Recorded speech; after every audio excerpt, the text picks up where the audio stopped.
Hi France எல்லோருக்கும் வணக்கம். Hi சொல்லிடு ஜெயபால். அதான் ஃப்ரெண்டுங்க. நாங்கள் 2 பேரும் முதல்ல வந்துட்டுருந்தா வாக்கிங்க்கு வருவா, எக்ஸசைஸ் செய்வோம், யோகா செய்வோம். வந்துட்டு இருந்தா அப்புறம் கொஞ்ச நாள் கல்யாணம் பிஸியில் இருந்ததுனால விட்டுட்டேன் நான். அப்புறம் மறுபடியும் 1 வருஷம் மட்டும் ஆகிப்போச்சு. இப்போ பழையபடிக்கு நாங்கள் வாக்கிங் வந்துட்டுருக்குறோம். நீங்களும் காலையில் எழுந்திரிச்சு ஒரு 2 கிலோமீட்டராவது வாக்கிங் போங்க. கொஞ்சம் எக்ஸசைஸ் செய்யுங்க, யோகா செய்யுங்க. செஞ்சீங்கன்னா ரொம்ப நல்லாயிருக்கு. சரி, நாளைக்கு என்ன செய்கிறேன்னு நாங்கள் வீடியோவை போடுறேங்க. இது சும்மா ஒரு சின்ன கிளிக் தான் எடுக்கிறோம். இப்போ பாருங்கள், எல்லாம் முடிச்சாச்சு. நாங்கள் 4:30க்கே வந்துட்டோம்.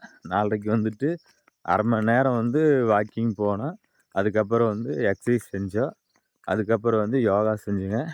இன்றைக்கி நாள் ஃபுல்லாக நல்லா சுறுசுறுப்பாக புத்துணர்ச்சியாக இருக்குது. எல்லாமே பார்த்திங்கன்னா 30 வயசு தாண்டினாவே வந்து நம்ம வாக்கிங் போகணுங்க. அந்த 30 வயசுக்கு மேலே தான் நம்ம உடம்பு வந்து நம்ம சொல்கிறது கேட்காது. அது சொல்கிறது தான் நாம் கேட்கணும். நீங்கள் தொடர்ந்து 30 வயசு கம்மியாக இருந்தாலும் சரி, இல்லை 30 வயசுக்கு மேலே இருந்தாலும் சரி, கண்டிப்பாக நீங்கள் வந்து வாக்கிங் போங்க. ரொம்ப நல்லது. சாப்பிட்ற உணவுமே நல்லா சத்தானது, ஆரோக்கியமான சாப்பிடுங்க. சரி ஃப்ரெண்ட்ஸ், இது ஒரு சின்ன வீடியோ. நெக்ஸ்ட்டு அடுத்த வீடியோ வருங்க. எல்லாத்துக்கும் பாய். பாய் சொல்லுங்கள்.